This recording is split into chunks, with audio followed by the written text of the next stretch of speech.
The call for help had gone out across the stars. On the distant world of Halros 7, a small farming colony cried for aid as an enemy fleet approached.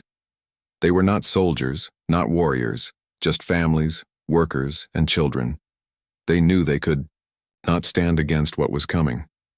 Their voices, weak and trembling, reached the Galactic Council, the great assembly of hundreds of alien civilizations who claimed to stand together for peace and protection.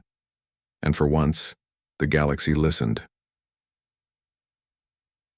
Warships from every corner of known space began to move. Dozens of empires answered the call. Ships of every design, sleek Veil cruisers, heavy Kalari dreadnoughts, agile Sorin frigates, all converged near Halros 7, forming a massive fleet. They came for many reasons. Some wished to defend the helpless. Others wished for glory. Some came only because they feared what would happen if they did not. The council chamber was alive with noise. Leaders shouted over one another, planning strategies, counting numbers, trying to prove their value. We will send 60 ships. Our dreadnoughts will hold the line. Our bombers will strike first. And then, the humans arrived. The room fell silent, not because the humans were feared, not yet. Humanity was still young among the stars. Barely 100 years had passed since their first jump into faster-than-light space. They had no sprawling empire, no countless colonies, no ancient legacy, carved into galactic history. They were newcomers, still learning the complex web of interstellar politics. But what caught the galaxy's attention was not their newness. It was what they brought, only one ship. The chamber erupted again, this time with disbelief and anger. "Is this a joke?" hissed a delegate from the Veil, their long arms curling in frustration. "One ship? Do they mock us?" spat the Kalari, war leader, his voice heavy like iron striking stone. "Are the humans cowards, hiding their fleet behind this token gesture?" sneered a Sorin admiral, her eyes glittering like blades. All the other species had sent fleets. Some had sacrificed dozens of ships to answer the call. Even the smallest empires had managed 3 or 4, and yet humanity, the strange little world called Earth, had sent only a single vessel. It drifted in orbit above the Council's gathering place, plain and unremarkable in appearance.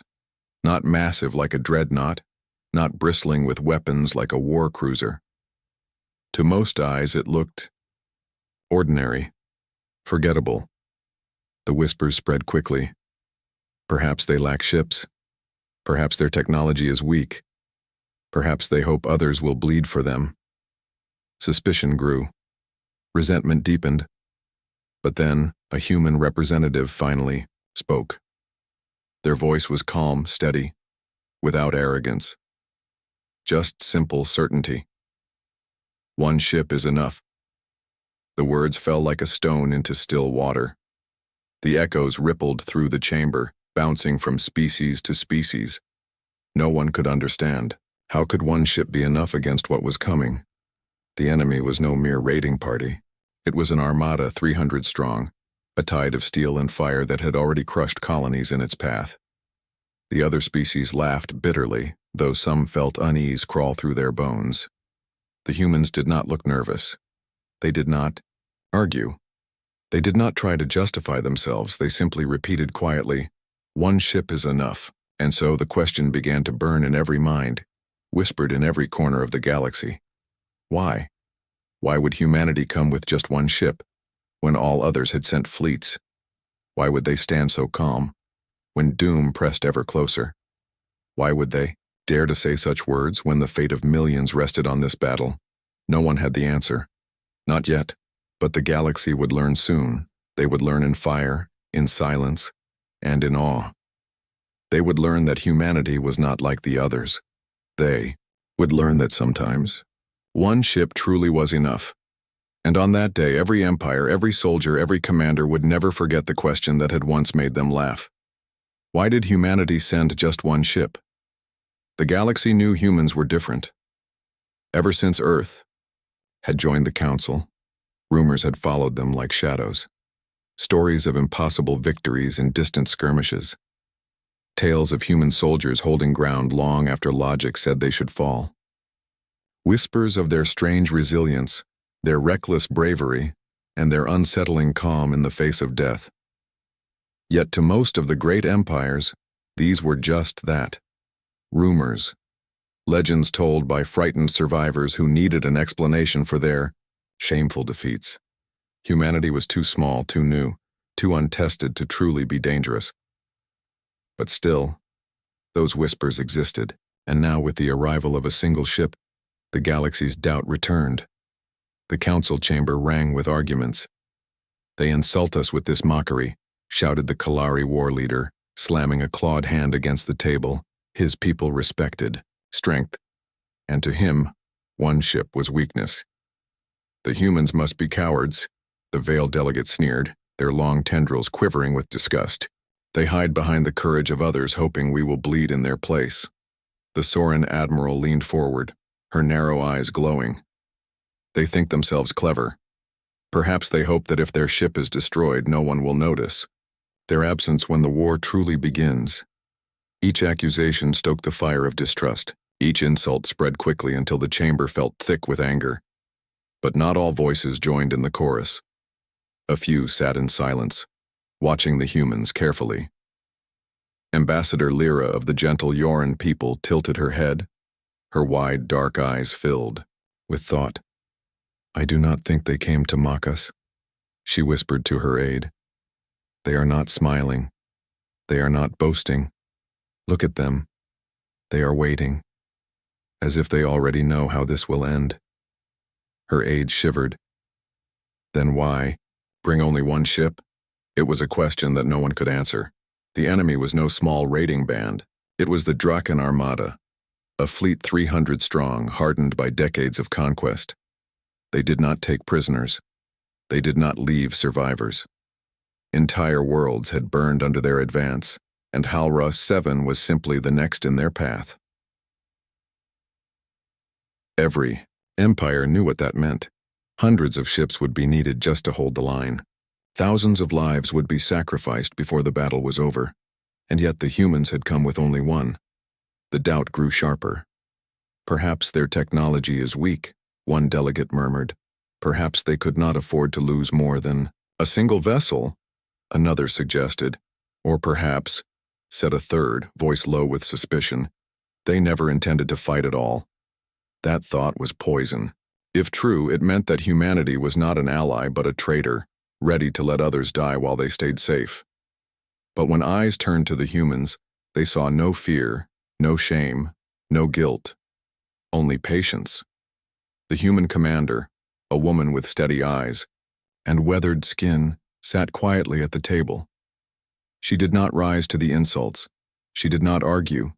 She simply listened. And when pressed again, she only repeated the same words, spoken softly but firmly. "One ship is enough." Those words spread far beyond the chamber. They became a mocking phrase whispered among crews of other fleets as they prepared their weapons. Captains laughed bitterly at the thought. Pilots joked that the humans must believe themselves gods. Soldiers swore they would not fight alongside such arrogant fools. And yet, in quiet moments, some wondered.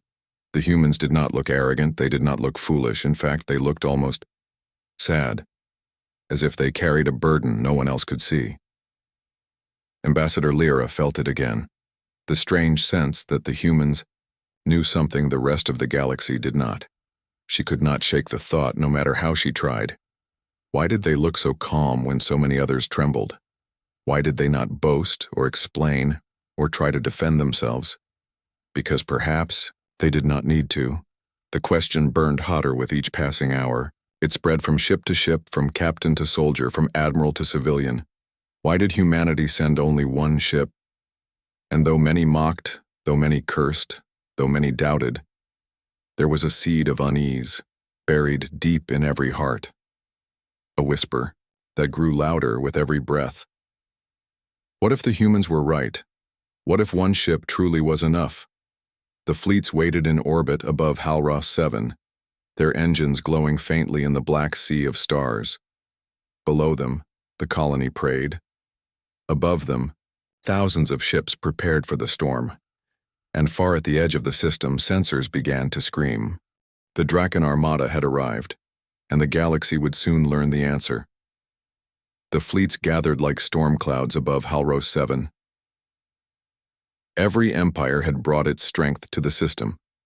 The Kalari dreadnoughts glowed red with energy, their armored, hulls thicker than mountains. The Veil cruisers shimmered with living metal plating, ready to twist and bend against enemy fire. The Sorin frigates moved in fast, darting across the void like hunters circling prey. Each species had positioned, their fleets carefully calculating angles, overlapping fields of fire, defensive walls meant to shield the colony world below. The sky was filled with thousands of ships, their lights burning bright in the darkness of space. But among this great armada, one vessel drifted alone, the human ship. It stayed apart from the rest, silent and unmoving, its engines barely flickering. It did not take a defensive position. It did not link its targeting systems with the others. It did not even activate its weapons. It simply waited. This unsettled the other commanders more than they cared to admit. To them, waiting was weakness. To them, preparation was everything. Yet the humans seemed unconcerned. They did not rush to calibrate their weapons. They did not reposition their ship for advantage. They floated there, as if time itself belonged to them. Finally, one of the council generals could not bear it any longer. The Sorin admiral, her voice sharp like a blade, opened a direct channel. "Human commander," she snapped, "why do you not prepare? Do you expect us to fight for you? Do you think we will protect your fragile vessel while you sit idle?" Her words were echoed by others. Angry voices filled the channel. "Yes, why do you remain still? Have you nothing to contribute? Do you come only to watch us die?" For a long moment the humans said nothing. The silence pressed against every ear, thick and heavy. Then at last, the human commander spoke. "You misunderstand," she said softly. Her voice carried no anger, no pride, only calm certainty. "We are not here to fight with you. We are here to make sure you survive what comes next." The channel erupted with confusion. "Survive?" one captain shouted. "We are not the ones who need saving. The colony is." "Arrogant fools," the Kalari war leader bellowed. "Do you think only you can fight the Draken?" But beneath the anger was something else. Fear. Because in the human's voice, there was no doubt. No hesitation, only truth. The words echoed in the minds of every listener. "We are here to make sure you survive." What did that mean? Did the humans believe they alone could stand against the Draken Armada? Did they believe the rest of the fleets would fall? The thought was insulting and terrifying. Ambassador Lyra of the Yorans listened carefully. Her people were known for reading emotions, and she felt something strange in the human's tone. Not arrogance, not mockery, but weariness. As though the commander spoke not of glory to come, but of burdens already carried. Her heart trembled. What do the humans know that we do not? The waiting stretched on. Days passed. The colony below continued its prayers. Farmers dug shelters in the soil. Children hid beneath metal roofs, their mothers whispering comfort they did not feel. They looked up at the skies where thousands of ships formed their shield, and among them the single human vessel drifted like a silent shadow. Crew members aboard alien ships grew restless. Some mocked the humans openly. Others whispered in secret, unease tightening their stomachs. And still the question returned again and again. Why only one ship? The Allied fleets moved constantly, adjusting formation, calibrating targeting computers, practicing their opening volleys. Yet the humans did nothing. Their ship did not move. Their guns did not glow. Their shields remained dormant. It was as if they were waiting for something. And then, the waiting ended. At the edge of the system, alarms began to scream. Sensors lit up with warnings. The stars themselves seemed to darken as the enemy fleet emerged from the void. The Draken Armada had come. 300 ships, black as knives, filled the sky. Their formation was flawless, their weapons hungry. They advanced like a tide of death, stretching across the void with unstoppable momentum. Fear spread through the Allied fleets like wildfire. Captains shouted orders, formations tightened, weapons flared to life. The skies above Halros 7 became a storm of light as every empire prepared to meet destruction head-on. Yet the human ship did not move. Not an inch. It glided forward slowly, breaking from its stillness, drifting past the defensive wall of fleets, moving directly toward the enemy formation. Alone. Silence fell across the comms. Even the angriest voices had nothing to say. Shock froze every word in their throats. "They are insane," whispered a Veil captain, her tendrils curling in dread. "They will be destroyed in seconds," muttered a Kalari officer. But Ambassador Lyra felt her breath catch. She watched the human ship move into the black void, one vessel against 300, and she realized something. The humans were not insane. They were not reckless. They were ready. The waiting was over. And soon the galaxy would learn what humanity had been waiting for. The stars split open like a wound in the sky. From the blackness of the void, the Draken Armada emerged. One by one, their warships tore into real space, their sharp hulls glowing red from the heat of jump entry. They came in waves, sleek raiders, heavy destroyers, vast command ships bristling with weapons. 300 vessels in perfect formation. The sight made the strongest captains of the Allied fleet shiver. Never before had so many Draken ships gathered in one place. They filled the sky like a swarm of predators, each one a blade aimed at Halros 7. The colony world below fell into silence. Farmers dropped their tools. Children stopped crying. Mothers and fathers held their families close, staring at the heavens as the storm of steel and fire gathered above them. On the comm channels, panic broke loose. 300 ships confirmed. They're spreading across the system. All defensive lines hold position. Orders clashed with fear. Some voices trembled, others cracked with desperation. Even the bravest commanders felt the weight of doom pressing against their hearts.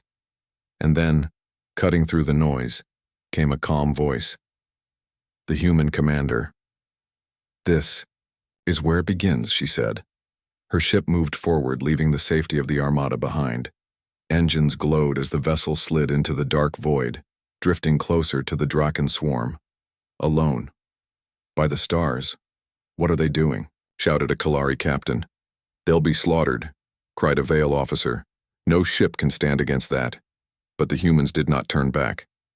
The single vessel moved steadily, as if pulled by fate itself. It passed beyond the defensive lines of the Allied fleet, beyond the range of their protection, until it faced the Draken Armada with nothing between them but the endless dark. Silence filled the comms. Thousands of soldiers, hundreds of captains, dozens of admirals, all watching, all holding their breath. The Draken reacted quickly. Their vanguard ships surged forward, their hulls black and jagged like the teeth of monsters. Weapons charged, energy crackled across their bows. The first wave fired. A storm of plasma bolts and kinetic slugs streaked through space, all aimed at the single human vessel. The barrage was powerful enough to shatter dreadnought shields, enough to rip a fleet into shreds. But the human ship did not fall. Its shields flared bright blue, holding against the onslaught. The vessel shook under the impact, light rippling across its hull, but it did not break. And then something changed. The human ship began to unfold. Panels along its sides split open, glowing veins of energy spilling into space. Its smooth frame shifted, metal plates sliding apart like a flower opening to the sun. From its core, vast weapons emerged, ancient, heavy, terrifying in design. The galaxy had never seen such a machine. To the Allied fleets, it was no ordinary warship. It was something older, something darker. A weapon humanity had hidden away, waiting for the day it might be needed. The humans called it a planet breaker. The silence on the comms broke into gasps and whispers. What is that? By the stars, it cannot be real. No species would dare build such a thing. The Draken Armada faltered for the first time. Their tight formation wavered as the terrible machine unfolded before them. And then the human commander gave the order, "Fire." The first shot roared across the void. A lance of white-hot light ripped through space, cutting clean. Across the enemy vanguard, 30 ships exploded in an instant, their remains scattering like ashes in the dark. The second shot followed. This time it struck the command vessel, a ship so massive it carried thousands aboard. The blast split it in half, fire consuming both, fragments before they could even drift apart. The Allied fleets watched in horror and awe as the impossible unfolded. The Draken Armada, the great terror of the galaxy, was breaking under the fire of a single ship. The human vessel fired again, and again. Each blast was not just a weapon, it was a judgment. Entire squadrons vanished in light. Enemy formations shattered as commanders died in fire. The sky became a graveyard, burning wrecks spinning into the blackness of space. In only minutes the Armada's perfect formation crumbled. Chaos spread among the Draken. Some tried to retreat. Others pushed forward in blind desperation. But none could withstand the fury of the planet breaker, and through it all the human ship pressed forward, calm, relentless, unstoppable. The galaxy had asked for help. The humans had sent one ship, and now everyone understood why. The battlefield was no longer silent. The void shook with fire and screams. Explosions lit up the dark as the Draken Armada fell apart piece by piece under the fury of a single ship. The human vessel moved like a predator among prey. Calm, precise, unstoppable. Every blast from its weapons tore through dozens of ships at once. What other empires would call superweapons, humanity fired as easily as breathing. With each strike, entire formations of the enemy vanished, leaving only glowing wreckage drifting across the stars. On the comm channels, voices trembled. 30 ships destroyed in one shot. Impossible, it's impossible. That is no warship. That is a monster. But humanity had not come to terrify. They had come to protect. The Allied fleets, though prepared for battle, found themselves standing still. They had not yet fired a single shot. They watched, stunned, as the enemy crumbled before their eyes. Every admiral, every captain, every soldier knew they had been ready to die in defense of Halros 7. Yet here they were, alive, because of one ship. The Draken tried to fight back. They launched their missiles, their heavy cannons, their desperate counterattacks.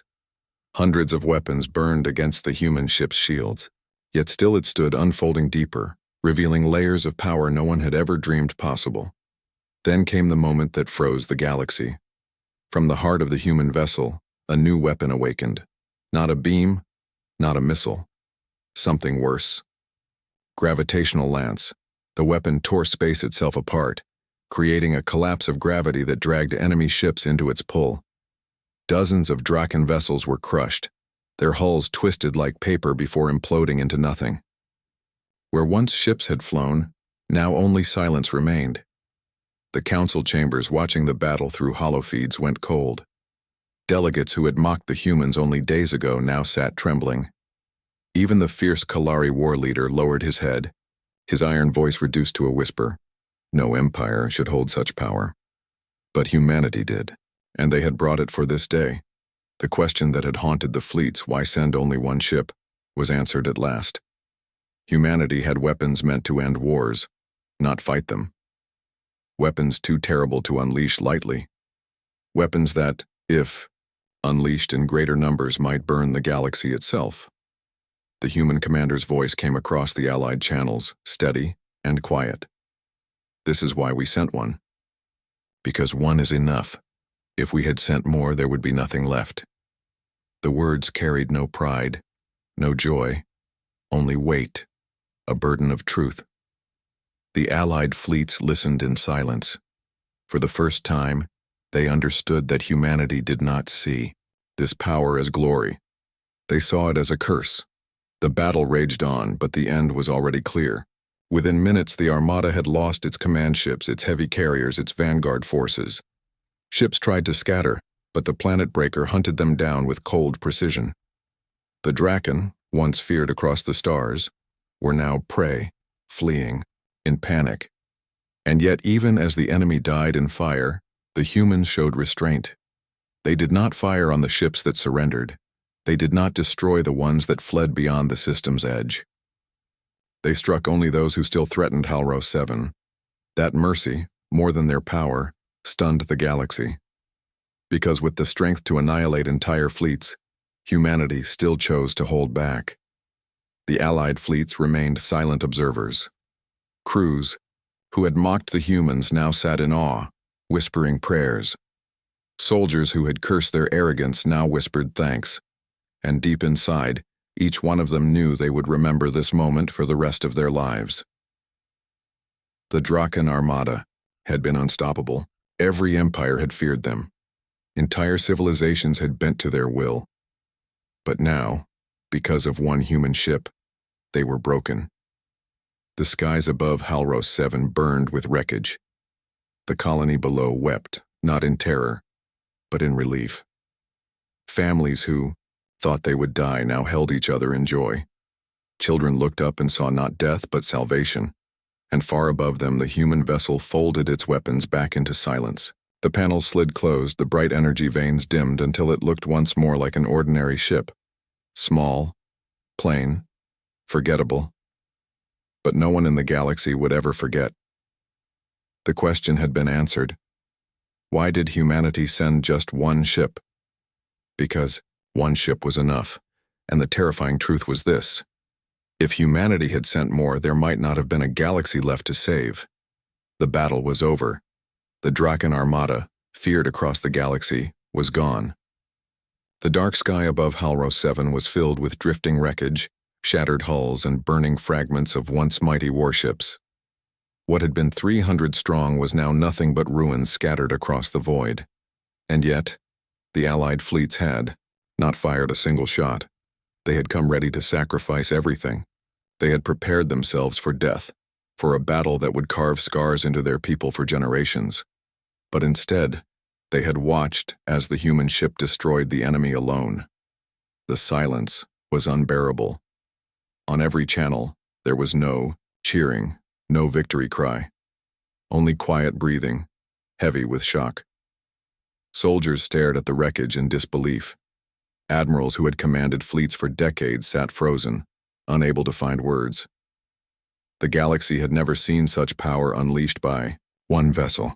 Finally, a voice broke the silence. It was the human commander. Her voice was calm, almost weary. "This is why we sent one ship," she said. "Because if we sent more, there would be nothing left of them. Nothing left at all." The words spread across the comms.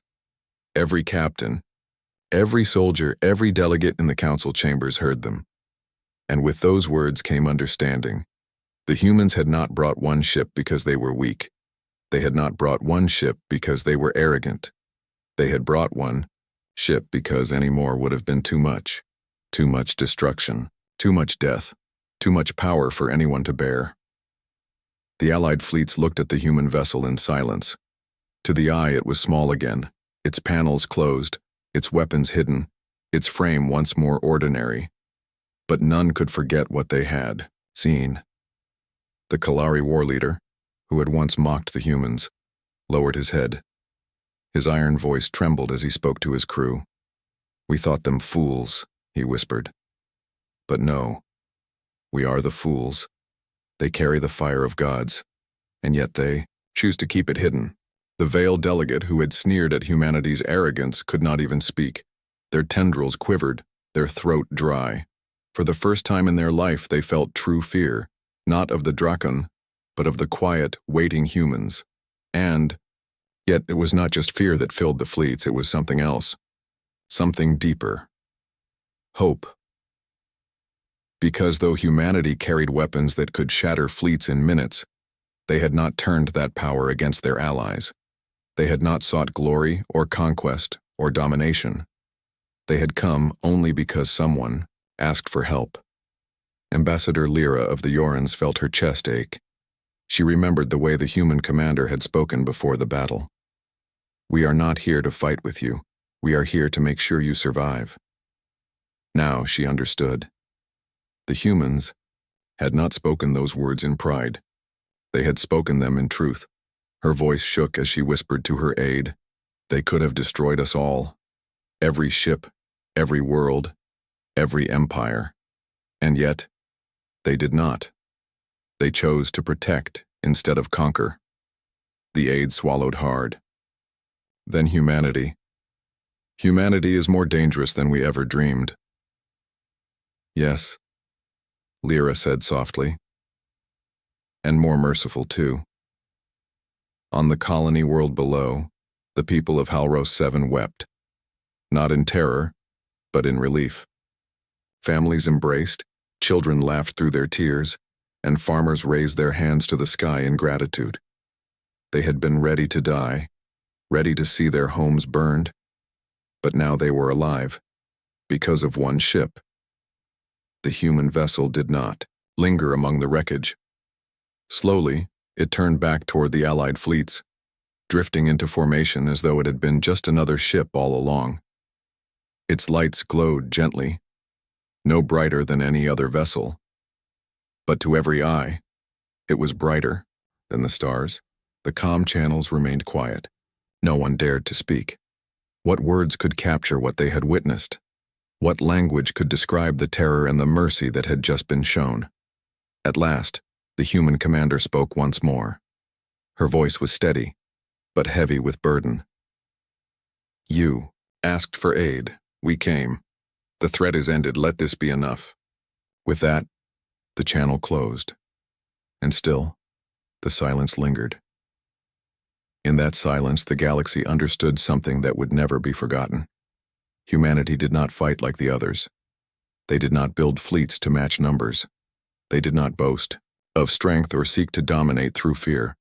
They carried their power quietly, patiently, and only unleashed it when there was no other choice. And when they did, one ship was enough. The fleet slowly began to withdraw, their engines igniting one by one. No one dared approach the human vessel. No one dared ask further questions. For now, they simply returned to their people, carrying stories that would shake the stars. The silence after the battle was not empty. It was filled with awe, with fear, with respect, and with the memory of humanity's choice. And though the war was over, the galaxy knew it had changed forever. The galaxy did not sleep that night. From the glittering halls of the Galactic Council to the smallest farm hut on distant colony worlds, the story spread like wildfire. One human ship had destroyed the Draken Armada. One human crew had ended a war that countless fleets had feared to face. But it was not just the destruction that shook them. It was the choice behind it. In every council chamber, debates began. Some called it terrifying. Others called it salvation. All agreed on one truth: nothing would ever be the same again. On Yora Prime, Ambassador Lyra stood before her people, her voice trembling with the weight of what she had seen. "We begged for help," she said softly, "and they answered. Not with a fleet, not with armies, just one ship. And that was enough." "Do you understand what that means?" the crowd murmured. Farmers, workers, soldiers, all looked at her with wide eyes. "It means," Lyra continued, "that humanity could have crushed the galaxy long ago. They could have ruled us, enslaved us, burned our worlds, but they did not. They waited, they watched. They only came when asked, and even then, they showed mercy when they could have shown wrath." Her words left the chamber silent. For the first time in generations, the Yorans felt something stronger than fear. They felt gratitude. On Kalari warships, the proud warrior species bowed their heads. Their general, once loud with boasts, now spoke in a hushed tone. "We trained for war," he said. "We worshipped strength. But we mistook strength for numbers, for weapons, for blood. Humanity has taught us something greater. True strength is not in how much you can destroy, but in how much you choose to protect." The Kalari soldiers nodded. They had never bowed to any race before, but in their hearts, they bowed to the humans that day. In hidden corners of the galaxy, whispers grew. Some feared humanity now more than ever. What if their patience ended? What if their mercy failed? What if next time they did not stop with one ship, but others? Others felt something different, hope. If such power could exist with such restraint, then perhaps the galaxy still had a chance to learn.